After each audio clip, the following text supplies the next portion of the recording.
Hi, good morning. It's a wonderful Friday, and I want to warmly welcome you all to our Living in the Digital World program series. So, good morning, good afternoon, and good evening, depending on where in the world you are joining us from.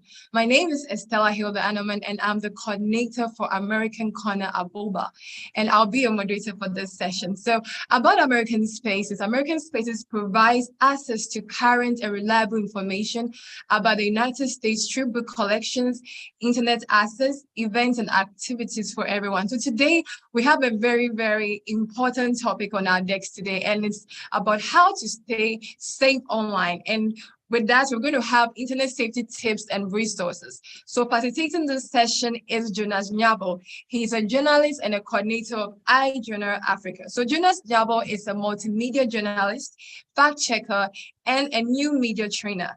His experience over the past 9 years has been in the area of radio broadcasting, digital news production, and new media communication. He is a fellow at Dubawa, Ghana, and is a coordinator for iJournal Africa, a new media and digital skills training organization. So during the session, please type all your comments or questions in the comment box below and they'll be well addressed. So thank you so much for staying with us. And now I'll hand it over to Jonas Nyabo.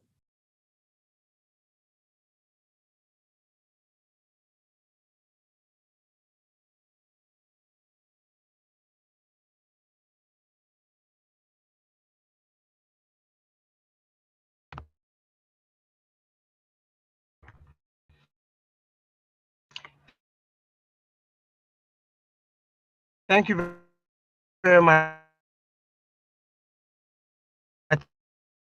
Estelle, for looking at protecting yourself online. So I believe this would be helpful for stay safe online and also ensure that our, especially young people, are safe. Looking at the growing threats that comes with staying online. So we'll be looking at internet safety tips and resources and generally staying safe online. So the outline for the discussion today would be trying to define what internet safety is, and then we'll look at the common risk associated with being online, and then we'll look at some of the practical things that we can do to protect ourselves, and then we'll look at a few tips or 10 tips for staying safe online. So the introduction, and I would entreat all of us that if we have questions, we can leave them in the chat box, and then maybe a few of them I can mention those or address them in the course of the presentation. But then at the end, we also have the time for question and answers. So if we are talking about internet safety, it's basically understanding and recognizing all the threats that exist on the internet and having the skills or the knowledge to avoid them. And we can also look at it as all the systems and actions that we take geared towards protecting ourselves from the potential risk that we have on the internet. So the internet on the internet today, there are so many risks that you find on the internet. We will define or we will look at the internet as a constituency on its own. So just like you have maybe countries like Ghana, or you have Nigeria, or you have Kenya, or you have Senegal, let's just see the internet as an entire country on its own, with people or individuals with different characters in that same population. What that means is that all these individuals have their own unique or different characteristics. And then just like you have crime in all those populations, you also have individuals who may be criminals, or you also have individuals who may pose threats to others. You have people who may be a risk to society. And so let's just see the internet as such a country, and then the existing threats, just like you may have robbery, you may have all the kind of crimes that you may think about, petty theft and the rest, in any typical human society or country, you will see that as well on the internet. And so, although it's a virtual space, those same challenges or those same threats and perhaps even more sophisticated ones, you find it on the internet. That is why we are going to have this conversation. The other terms or perhaps similar terms that may be related to what we are discussing today is that you may find terms like internet security or cyber security or e-safety or online safety. All these are terms that may be used interchangeably, but they are all quite peculiar or different in very small ways. And so they are related terms that, but they kind of have very almost the same central theme. So why is this discussion important, or why is internet safety important? It is important because many of us, our lives and our data, our information is scattered on the internet. And in the internet age, or in this day and age, your data or your information is the new crude oil, is the new gold. Is when somebody have that information, there is so much the person can do with it. It is actually your currency for whatever digital transaction you may want to do. And so this data is very important. And most of us, if you want to be on the internet, by all means, a certain part of you would have to be exposed to the public, will be exposed to other people who are in the online community. And so you have situations like maybe your name, your age, your date of birth, your profile picture, where you live, where you grew up. If it's a social network platform, you have people talking about their personal preferences. You have people that if you are able to consistently study their tweets over the last maybe 1 year, you are able to tell who their favorite musicians are. You are able to tell who they are, where perhaps where they go to church. You're able to tell whether they had a new child, whether they recently graduated from school. You're able to get all this information online. And so our personal data is scattered all across different platforms, different social networking sites on the internet. So that is how widespread, or that is how scattered our data is on the internet.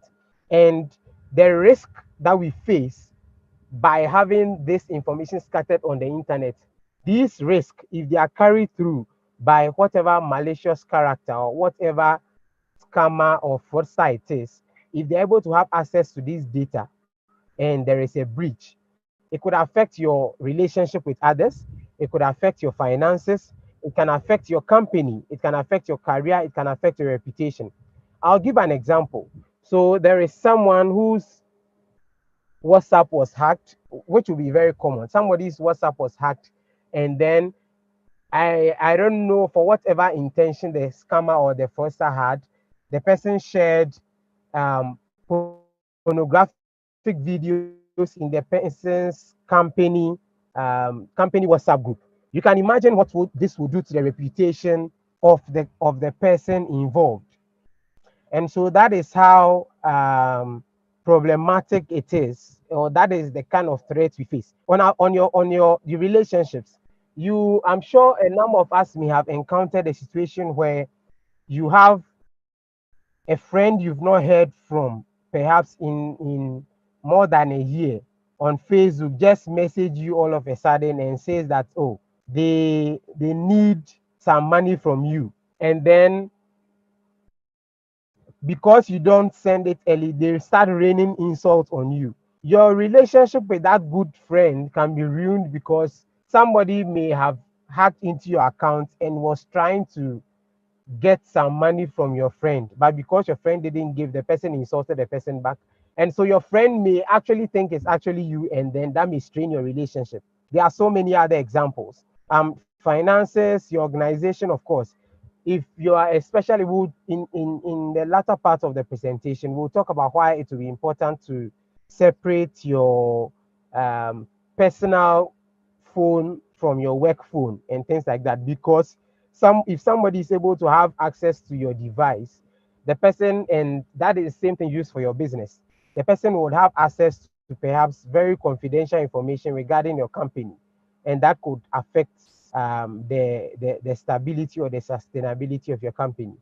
And then this discussion is important because the number of internet users are growing, and we have new websites coming up. Some of these websites are fraudulent.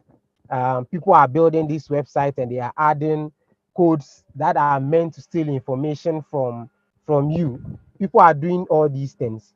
All these things are also threats that we face, and we know that, like, maybe if you are doing a typical probability, when there is a higher population, the chances of crime on on average is equally high. And so it is important to know that while we are having, or we are celebrating many people coming online, it means that the dangers are also increasing. And because of the advancement of in the knowledge of technology, and these days we are talking about AI and all that, it is becoming more sophisticated how people are able to steal people's data or breach people's confidential information. Let's look at the common risk and online threats that we typically face. I try to group these under four broad categories, and this is not exhaustive, but these I believe are quite common, that we may have some examples, or we may have some incidences or personal testimonies about some of these things. So the first one, I talk about online relationships, and then I also talk about the second point. I also talk about personal information, and then I also talk about malware, and then I talk of harmful or illegal content. So the first one, online relationships. So a lot of us are on social media these days, on Facebook, Twitter, TikTok, Snapchat, Instagram. All these are social platforms where it is not just a one-way communication. You essentially find yourself within a community. So on Facebook, your community is your 5,000 friends on Facebook, or your 5,000 followers on Facebook. On Twitter, it's the same.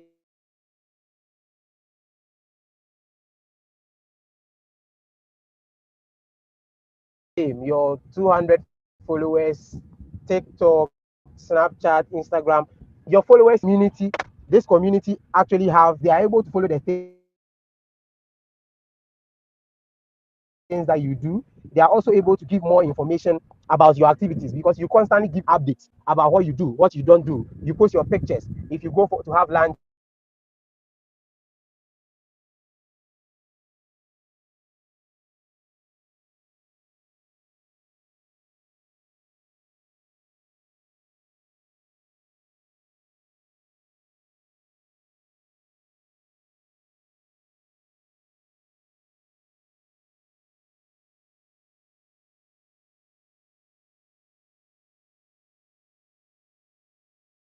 of communication. And I don't know if I'm still on. Yes, you are Am on. I Yes, okay? please, Uh, you can share your screen. you are susceptible to some of these threats. So online bullying and harassment. This is quite common, and there was a recent survey Hi, that was Jonas. done by. Yes, can you hear me? Yes, please kindly reshare your screen. Okay, Yes, just please. a second.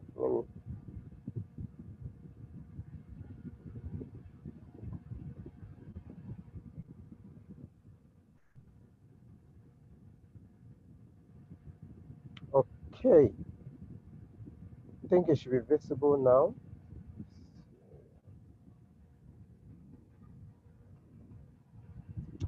Is it visible? Yes, it is. Okay, so talking about bullying, there was a recent survey that was done by iWatch Ghana, which is an civic education or literacy organization that looked at harassment of women journalists or female journalists on Twitter, and it captured a lot of harassment for targeted at women journalists, and compared to their male counterparts, the report showed that women were more likely to be abused and harassed than their male counterparts. And so bullying and harassment is very typical in the online space. You have examples of somebody may post maybe a harmless picture of themselves at a place, and then people come to attack, or people come to give past disparaging comments or unsavory comments about their physical looks and things like that. Those criticisms, some of them can qualify as bullying and harassment.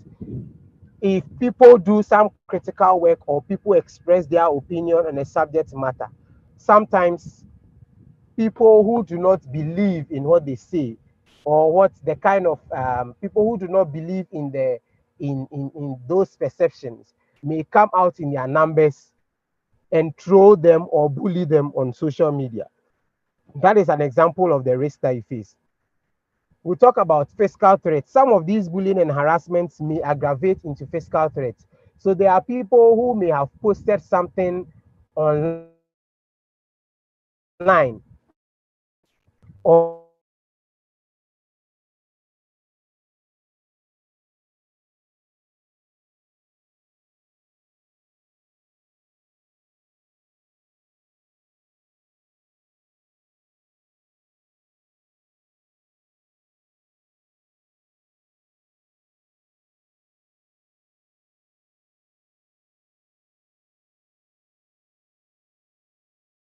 Hi, Jonas.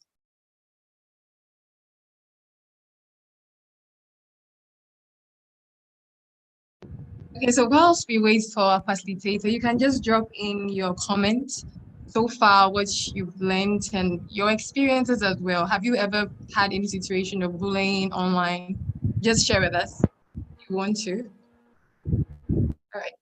okay, thank you. So to embarrassing posts. So while the other ones I talked about, online bullying, harassment, physical threats, are things that people may do to you. We also have embarrassing posts. Sometimes, especially as young people, out of youthful exuberance or ignorance, we may put out certain information online that turns out to be, or that would turn out later to be embarrassing to us, especially maybe old pictures or previous posts about things that we've done that we were proud of, but now we may not be proud of. So there are people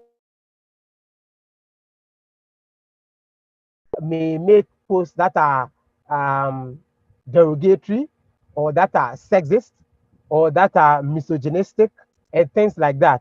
But then in some years to come, they come back later to regret some of these posts. But somebody may have taken a screenshot of it and they may use it against you. So I'll give an example of a 19-year-old who made some posts on social media about his use of illicit drugs, and then made a lot of sexually suggestive comments on his social media years ago. But in future, when he wanted to aspire for political office, before his campaign could even begin, his opponent had screenshots of some of those posts he made several years ago and brought it back, and that did damage to his campaign. And so he couldn't succeed in his political ambition. And so that is how some of our posts or some of our publications online can be risk or threats to us on social media. We also talk about grooming and then the presence of online predators on social media.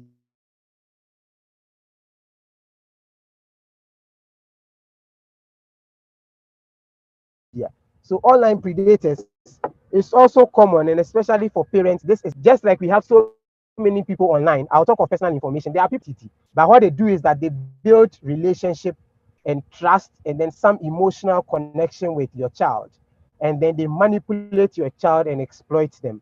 So that is what we will term as grooming. So these online predators build trust with your child, build some emotional connection, and then they groom your child. And the challenge of some of these, the result is that after grooming your child, they may sexually abuse your child, or they may exploit your child, or sometimes it may even end up in trafficking of children.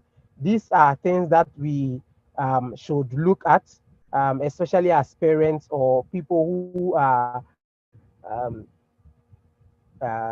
have oversight over other younger people. Then I'll talk of personal information.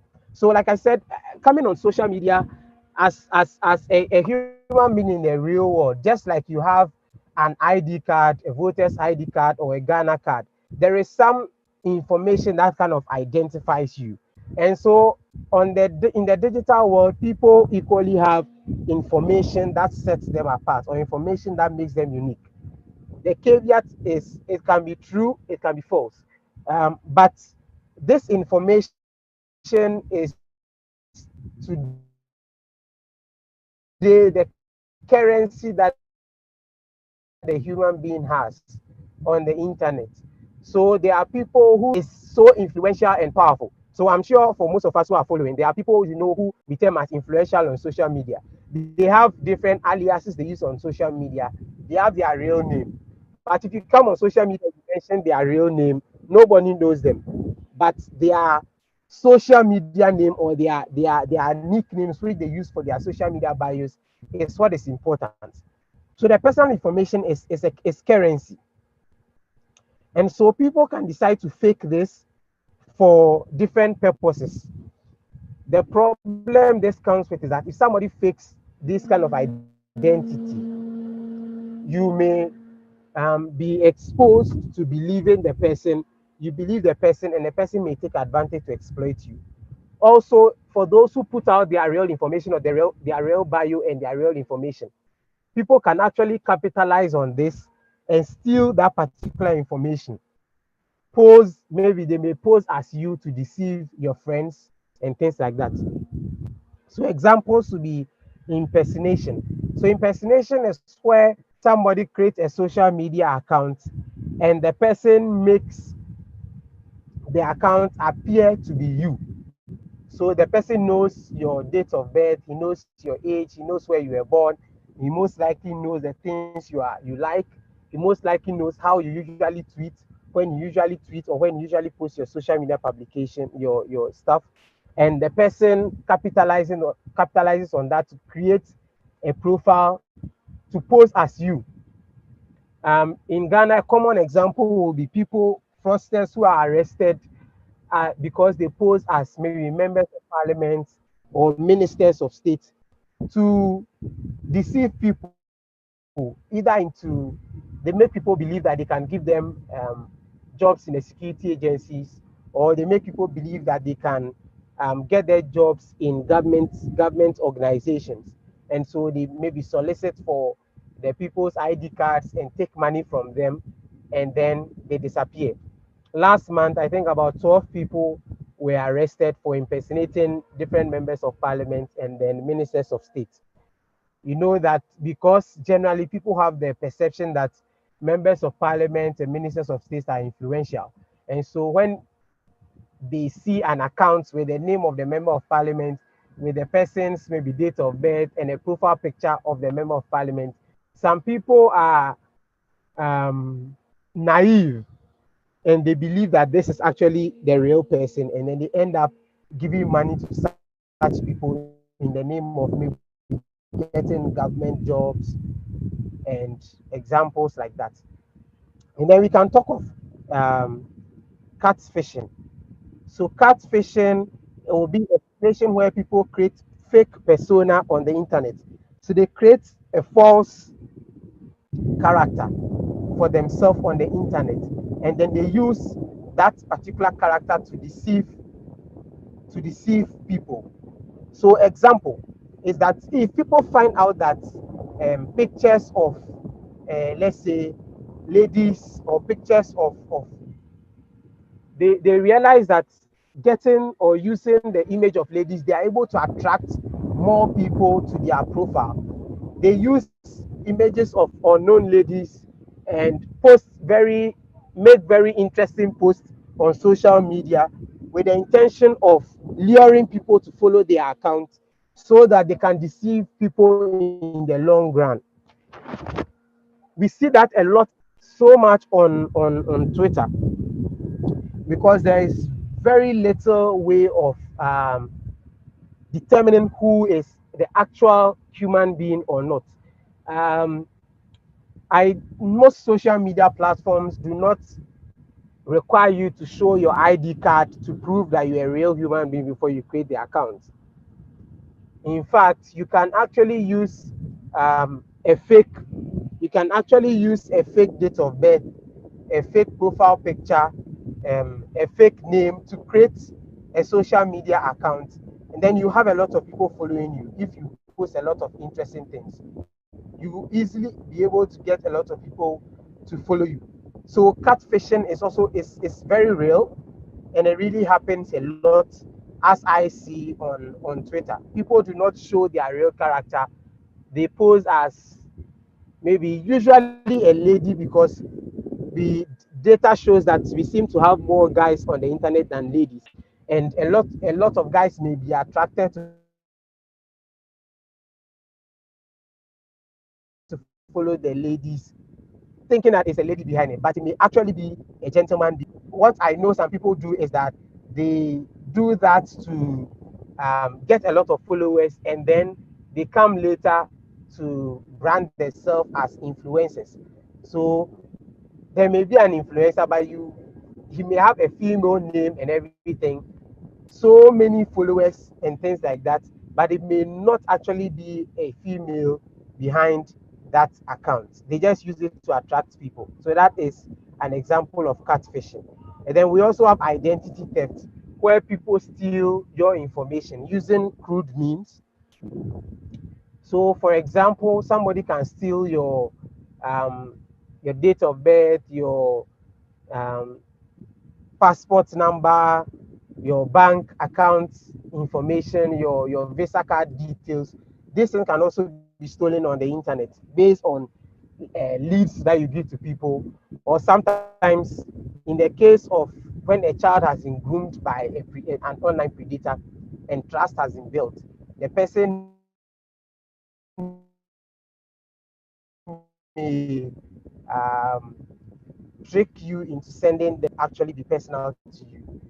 And then we have phishing. Phishing is when people pretend to be a trustworthy um, organization. So let's say if there is a company called BBC.com. We all know BBC is a very popular British website. But then somebody creates another Twitter account, and then the Twitter account the person creates, the person names it BBC Africa or BBC Ghana. The person uses a logo that has the same BBC colors, and the person tweets BBC stories. The person is trying to impersonate a legitimate brand because the person knows the brand is trustworthy, so the person wants to impersonate that brand. There was a recent case of somebody creating a Twitter account that to pose as the rapper Medical, and the person made a certain tweet. But then what happened is that some journalists did not mistaken that to be the real Medical, and that has turned into a social media debate. And so that is some of the real world challenges that we may face. And then we have the example of malware, where people, unscrupulous individuals who want to steal your data, or who want to have access to your data, and the kind of things that you do on your phone or your computer, can inject softwares with certain codes that will help them track your activities or to monitor the kind of things that you do. And sometimes they put this in because they know the common way they get it through is that they get it into the piracy market. So sometimes a software is in, but then because you don't have the money to buy the original, you go and pirate the software, or you download it way. And also, if you go to illegal file sharing sites, like certain music sharing platforms, or certain movies, or certain different links, they can have these malicious links injected into these softwares. Then if you upload it, it may have certain implications. And then this may not exactly be malware, but also some mobile apps that we download have certain privacy policies that is important for us to read. If we read some of these policies, we will get to know that they have access to your contact. For instance, it may not be a bad thing, but it may be a risk, especially if the company does not use your resource well. For instance, WhatsApp as a software or WhatsApp as a mobile application makes use of your mobile phone contact. It means that WhatsApp is supposed to have access to your contact before it can function. The same as Telegram and other platforms have, in fact, other platforms also have in their privacy policy, they state that they need to have access to your files. Some even have need to have access to your camera. Some have to have access to I mean, almost every aspect of your mobile device. And if these mobile apps are not trusted, if these mobile apps are created by unknown entities and they find their way to the Google Play Store, Android Store, if you download them, they may, if they don't use your data well, it may end up in the black market, or it may be used in a way that may not favor you. I'll give an example of some of such privacy information. So recently there is a trend of in Ghana, there's this trend of you find so many adverts of mobile loan apps. I know some of you know some of the common loan apps that we have that you find in the Google Play Store. But we have certain apps that are individuals who run loan companies, and they promise to give you the loan, all right. Some do well, you can secure the loan from the mobile app, but then as part of their privacy policy, they have access to all your contacts. And then by having access to your contacts, if you default on the payment of the loan, or if you are near the deadline date for the payment of your loan, they send a broadcast message to all your contacts, either via text, or they send it via WhatsApp to essentially discredit you. Either they are telling your WhatsApp contacts that you are a fraudster and things like, just to discredit you and to get you to pay back their loan. But that is to tell you how much access some of these mobile applications have to your personal information, especially if you download them and you do not check their their privacy policy and the kind of things that they have permissions for. So if you have your phone with you and you are using a simple Android device, for instance, you can long press on any of the mobile apps that you are using. So if you long press on WhatsApp, for instance, you may have the option that allows you to say, maybe share, uninstall the app, or check app info. So if you tap on app info, you can navigate to the option that says permissions.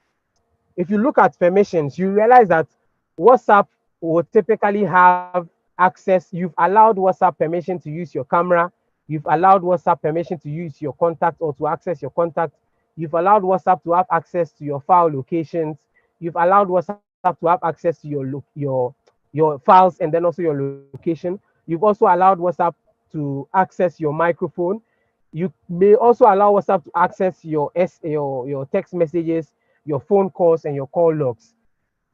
If you go to, so you can do that for your different mobile applications and then decide, because you realize that some of these applications have no business with having access to your SMS or your phone calls. And the danger for a lot of us, or I know globally, there's a discussion, especially about Truecaller, because of the permission that Truecaller has. If you do this for Truecaller, you realize that it has permissions for so many of these things. For those permissions you think are not relevant, you can decide to turn them off for the sake of your privacy. And then we have harmful or illegal content. In previous sessions that I've discussed, we've talked about disinformation. So of course, online, we have a lot of disinformation online. And then we also have sex casting or webcam chat sites. We also have child pornography, and we have advertising of banned substances. Sometimes some of the advertising platforms, for instance, Google Ads, may not do due diligence with the ads that you see on the internet. So you may be browsing, then you have a pop-up of a sex webcam, or you see child pornography or advertising of some banned substances. These are lapses that, especially if you are a carer or you are a parent, you should be concerned about, because your child may be influenced or may be attracted to some of these things, and then your child may fall victim by following some of these leads. I will talk of the pop-up ones is very critical, because people tend to follow this, sometimes even up to gambling websites. These are important. These are things that we need to look at if we are concerned about our security or our safety online. So let me give some expansion on online relationships. So from our social media site to instant messaging site to the trails we have in our emails, and our engagement on the internet, it involves engaging with people. I can decide to tell somebody about you, and I can be accurate based on the information you put online. So I'm not saying that it has happened elsewhere, but if somebody has a sworn enemy, for instance, and the sworn enemy wants to inflict physical harm on the person can follow leads on your, maybe your Snapchat updates or your Twitter updates about you being at a particular location right now. And if the person wants to physically harm you, the person can track your location based on the live update you are giving at that location, and they attack you. If somebody wants to um, impersonate you, the person can do a persona analysis of, based on the kind of things you post online. Okay, so and so has posted online that he was born on this day. I realized that based on his post, he is a Christian, and he's very passionate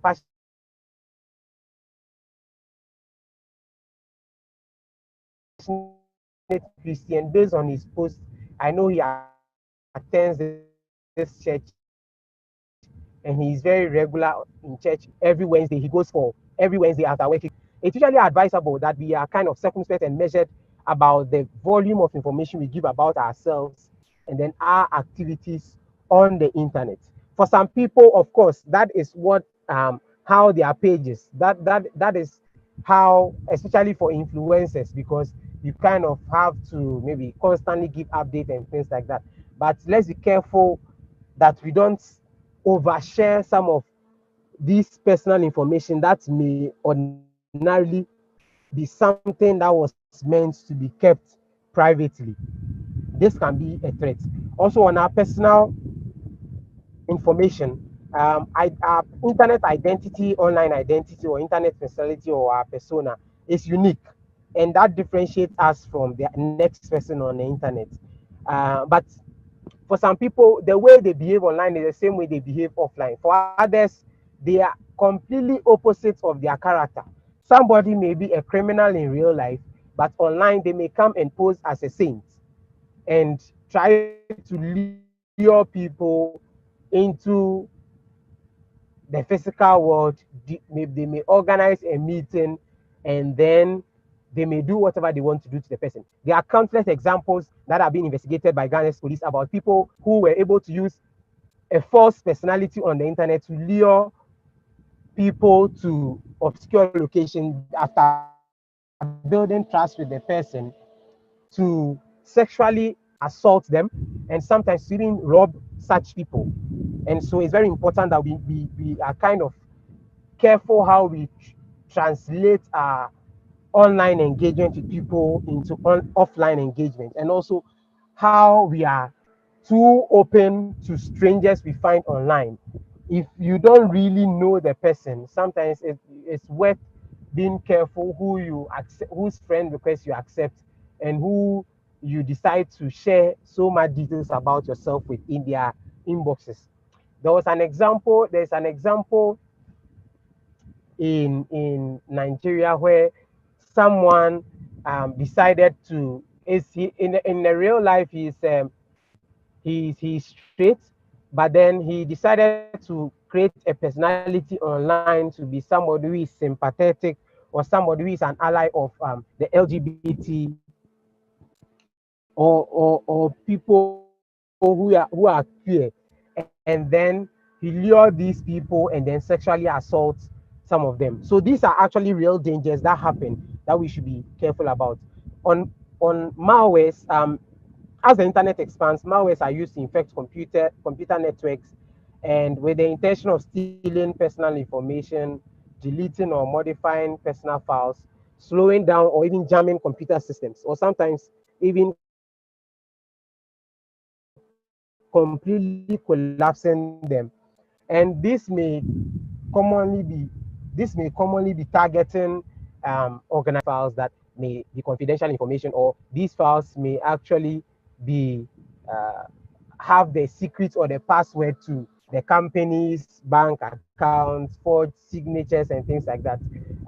For those who have been following the case of Hash Papi, after he was extradited from UAE to the US, you realize that some of these mechanisms were used to steal information um, to companies. I mean, faking documents, sending to companies, posing as the boss of the company and requesting transfer of certain amounts to private accounts. So we should be aware of it. And then, of course, illegal and harmful content. The volume of harmful content online is growing fast and becoming more complex in finding. We've explained why that is the situation when we're having a session about misinformation and disinformation. And sometimes from explicit pop-up ads on video games to content promoting self-harm and then disinformation, internet users always encounter these illegal and harmful content that makes the platform unsafe. Because people know that sometimes people like money, and so when there's anything about gambling or there is something about making money quickly, people may likely click that. But sometimes you may never know that that could actually be a trap to either steal your data or to make you put in your financial credentials that could be used to steal from your bank account or your personal financial accounts. So I'll give some examples. So um, there is a fake betting or online store in Nigeria. There is this betting website that was created by someone, and the person created a fake betting platform. And there are actually several reports that confirm that a lot of young people are now into betting. So of course, when the website was created promising mouth-watering bonuses, a lot of people were so excited, and then they moved in droves and started signing up, placing bets. And then a lot of people actually placed the bet, and they paid using their credit cards, their debit cards. What happened was that the information on their debit card, which is their CVV, that's behind the card, and then their card number, their name, the date of expiry of the card, were all captured on the website. The website was not a secure website, and it wasn't. It was set up by an individual, and so these details that the individuals put into the system were actually siphoned by the owners of the website. And the owners of the website used these debit card details to make different online purchases and even transfer funds into their own accounts. So some of the people who placed the bets all of a sudden started receiving debit alerts on their phone. And then they realized, and after some forensic analysis were done, it traced to the fact it traced to it helped to unravel the fact that it was actually that website that was created that siphoned these details for the malicious purpose. For the malicious purpose. Another example, and this may happen for online stores as well. So also you have to be careful of the stores that you buy things from online. The second case study would be receiving suspicious email from unknown persons asking for assistance to retrieve sums of money. For those who use Gmail, I'm sure you may encounter so many of these things. You receive emails from certain email addresses that claim that oh, somebody is a widow, and the person says he or she is a widow, and he his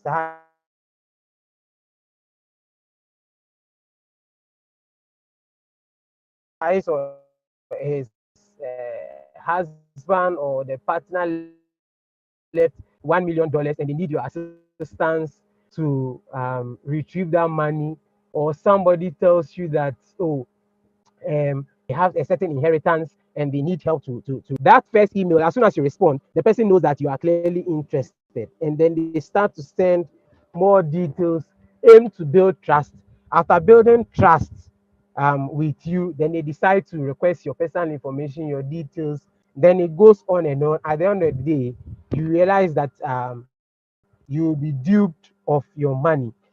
Also, you may receive emails from seemingly genuine websites requesting that you reset your password or take some urgent action. I have a verified Facebook page. Very often, I get an email that looks like facebook.com, but the Facebook, the O instead of the O being two, the O will be three. And the email looks like an official email. If you are not careful, you may think that it is actually an email from Facebook. If you click the link, they may ask you that, oh, type in your password to help protect your account or something. If you put in your password, those at the back end of that link will siphon your account, and then they use your password to reset your account, and then you may be locked out of your Facebook account. It happens even on Gmail and all other social media accounts that you may have. These are very common. Some of the characteristic of that is that when you receive these emails, some of them give the impression they want you to immediately put in your password, or they want you to immediately click on a link to allegedly secure your account. These are all potential scams that you should be worried about. So you should be careful when you receive emails, especially from some of these suspicious websites. Now, let me just demonstrate this. This is also talking about Gmail scam. This is a popular one. So the first step is usually the attacker will obtain your email address and phone number, which are usually publicly available. Like I said, most of us, our identities are already public. So your email, some way, somehow, is on a certain website somewhere. You may have put it on Facebook or on Twitter or somewhere on any different websites you may have applied for. Sometimes, even if for students who may have, there are people's information that I've gathered even from their document that they've uploaded to maybe their school when they did their school project work. They gave acknowledgement and put their phone number and email there. When they uploaded these documents to the school's website, the school made the research paper publicly available. So your contact is available, your email address is available. So it's easy for the attacker to have that information. The second thing is that they pose as the victim, as a victim, and request for password reset. So if I go on Google, for instance, and I have a host Estelle's account, or I know US Embassy's email is maybe usembassy@gmail.com. I can go to Gmail and then put in that email address, usembassy@gmail.com, and then click on reset password. When I click on reset password, Gmail would most likely send a unique code to the phone number that is associated with the account. I know that majority of us have associated our Gmail, our phone numbers with our Gmail account. And so when there's a password reset, Gmail sends you an email and sends you a unique code. So as soon as the attacker clicks reset password on Google, the attacker also texts you personally on your phone number, and the text comes as though it's official from Google, and it requests that they tell you that you will soon receive a code. As soon as you receive the code, please send it back to us. Now, if you are not careful and you are in a haste and you send that code back to them, they will be able to put in that code into the Google's password recovery system, and then immediately you will cease to have access to your account, because by virtue of the fact that they've gotten that code from you, they will post to Google as though it is you, because Google sends that code to you personally, knowing that this is your real phone number attached to what you are doing. And so if they have this information, they're able to reset your password, and then you no longer have access to your password. Now let's look at a catfish account. So catfish accounts, people use to collect private information, photos, sensitive data. I know people who run and manage some catfish accounts, and I hear stories about. So, for instance, this friend runs a catfish account because he wants to grow the account to have 20,000 followers, so that he begin to get influencer gigs from that account. Now, because of the pictures he used, a picture of ladies there, a lot of the guys that he engages, or a lot of the guys that when he posts online, they read the post. They all assume he's female. So he himself nude photos of themselves to the account, thinking that it belongs to a lady, but he's apparently a guy managing the account. You have some people who, when you engage them because they think it's a lady, it happens vice versa. Because I'm giving an example, because maybe they think a guy thinks he's chatting with a lady. If the lady requests nude photos or requests some personal information about maybe their bank account number and things like that, some people easily share this information with such accounts. But then the catfish account may be a scammer or a malicious person, and will take it from there. After getting those details, they begin to manipulate them for whatever purpose they want to use it for. The fourth case study is your embarrassing posts, sexually suggestive posts, and things that promote hate. So there are things that you post online that years to come you may regret. I've already given an example about somebody who had political ambitions, but the person made certain posts that did not favor or that did not augur well for his political ambitions, and so it really shattered his or her political campaign. This case study, disinformation, we've discussed extensively disinformation in previous sessions, which you can find on the US Embassy YouTube page and also the Facebook page. Disinformation campaigns that are ways to deceive people into self-destruction. So people with disinformation campaigns, and this can cause sometimes life-threatening harm, whether health or even affect democracy and things like that. And then we also have pirated softwares, which again I've shared about. Pirated softwares and unscrupulous app. They are injected with malware with the intention of corrupting your user data or stealing your user information. When they steal this information, they use it for so many things. So I talk of company information, company records, classified company documents, and things like that. These are very personal things that if you use pirated softwares or use unscrupulous app, like the example I gave about the on verified loan apps and things like that, you are at risk of being involved in some of such situations. Imagine that you have a nude picture of yourself. It's not encouraged that people do that, but imagine that you have raunchy pictures of yourself on your mobile phone, and then you download a mobile app that have access to your personal data, your photos, your documents. If they steal this information from your phone, um, you can imagine what will happen. They can easily leak it, or they can easily use it to blackmail you. And so it is very important that we are aware of such a situation.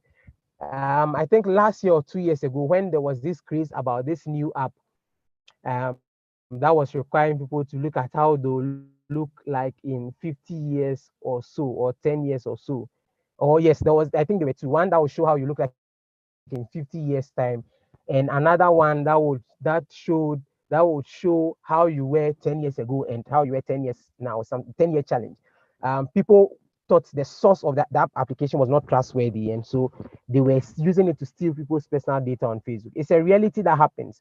For most people, that is big business, because there are websites today that actually trade people's illegally acquired identities. So there is this um, no malice intention intended, but there is this Nigerian who was arrested, I think in 2020 in the US, for operating a website where people can buy and sell malicious data. So if I steal somebody's ID card, I go to that website and then sell the ID card because scammers may use it to do other illegal businesses. So why is protecting yourself online? It's imperative to take your personal security seriously, by taking deliberate steps. Platforms, Facebook, Twitter, WhatsApp, Snapchat, they can do their best, but it is important for you to take your own precautionary measures so that you are safe and you don't end up in trouble. Because at the end of the day, when you face that risk or you face that threat or you are endangered, it is really not the business of the social media platform will not be there. You are the one whose reputation will be damaged. You are the one whose relationship may be strained, or you are the one who may have lost money in the scheme. And so the platforms may not be able to help as much. So your approach must guard yourself against falling victims to the scams, malware, fraudulent characters, and not just you, but your family. As you know, I've given examples about points where I think that parents have a responsibility over their children, because some of these things, sometimes children may be naive or they may be ignorant of some of these things, and so they unknowingly fall victim to some of these threats or risk. So some of the things I think I want us to think about or to ponder about how we engage online is: do you open emails or links from unknown senders? And what does your login details look like? Are they very simple or are they very complex? Do you use the same credentials like your password on the same website or social media accounts? Also, do you often or do you always connect to free public Wi-Fi? I know that's like a favorite for a lot of us. You go anywhere and your first thing is you want free Wi-Fi to connect. And then the last one, do you use your personal phone for accessing work materials or for doing work stuff when you know your work information is your work is quite sensitive and involves the use of data? The 10 things I want to end on, that I want to us to keep in mind is, first of all, let's always keep our computers, mobile devices, our softwares, mobile apps always up to date. So if you are using Microsoft or any of the operating systems, they are constant updates, and it's important that you do update your platforms as well. And you also, if you are using mobile phone, your mobile applications, it's important for you to keep them updated and also always review their permissions and their privacy policy, like I talked about. Uh, and then the second point is always set strong password and change your passwords very often. Most the one of the common questions is that people are like, I can't, like, how am I supposed to store so many different passwords? And you expect the password to be complex. If you are struggling, it's good to use a password manager. And then the third one is be on alert for phishing scams and catfish accounts. Be skeptical about new people that you meet online so that you can avoid these ones. The fourth point is keep your personal information personal. Keep in mind, be mindful of what you post online, because somebody may be monitoring you carefully to profile you and take action against you. And also shop safely. If you are using your credit card to make certain purchases on certain websites or to buy things online, be careful that it is from a safe and secure platform. The seventh point is that do well to avoid, know who is at the other end or who is able to track what you are doing on your phone using your IP address. For those who say they cannot stay away, the best advice I'll advise I'll give is that you can perhaps try to use a virtual private network, a free public Wi-Fi. Eighth point is that monitor your child's online activities and also encourage your child to encourage your child to talk about their activities. If your child is talking to somebody new on the internet, you realize your child is fixated about somebody, your child trusts somebody so much, encourage your child to talk about those experiences. And children and parents, I think Google has different services that you can use to track and monitor your child's social media times. And then also try to set up two-factor authentication.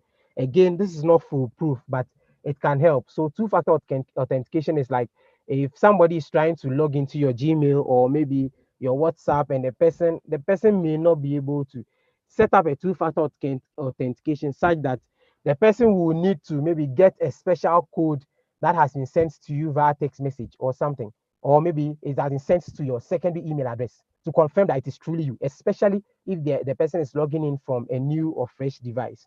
The third point is that be careful of what you download and where you download it from. The website must be secure and it must be a trustworthy software or music. I said 10, but 2 bonus points. Make sure you make use of your privacy setting. If you are posting on Facebook, you may want to limit the privacy of people who see your post to only your friends, maybe not to the general public. If you are posting on Twitter, the same. You know, the kind of Facebook allows you to even limit maybe who can see your date of birth, who can know where you stay, and things like that. Make use of that and determine what will work for you. And then the last one, be alert over possible misinformation or disinformation online, because that is also very common. So thank you very much for this opportunity. I would be ready to take questions. All right, Jonas, thank you so much for such an eye-opening session. I've actually learned a lot. I don't know if our time permits us to take in questions now, but I think that giving us those 10 commandments in quotes, I think would be a top, lot of tips for our participants or those who watch the session. So thank you so much once again. And so before ending today's program, I want you to know about an amazing online resource that you may find helpful, and that's the eLibrary USA. The eLibrary USA is the state-of-the-art digital library with 9 premier electronic databases that include digital newspapers, magazines, journals, videos, and dissertations. So usually this resource is only available to use in person at our American spaces, but with the global pandemic, we are opening up access to this amazing resource. If you are interested, you can sign up using the link that can be found in the comment section. So this program is probably brought to you by the U.S. Embassy Ghana, American Corner Boba in partnership with Mobile Web Ghana. And so that concludes our program. Do well to subscribe to the channel, so anytime we have a program, you can have a notification. So till we come your way again, have a nice day. Bye.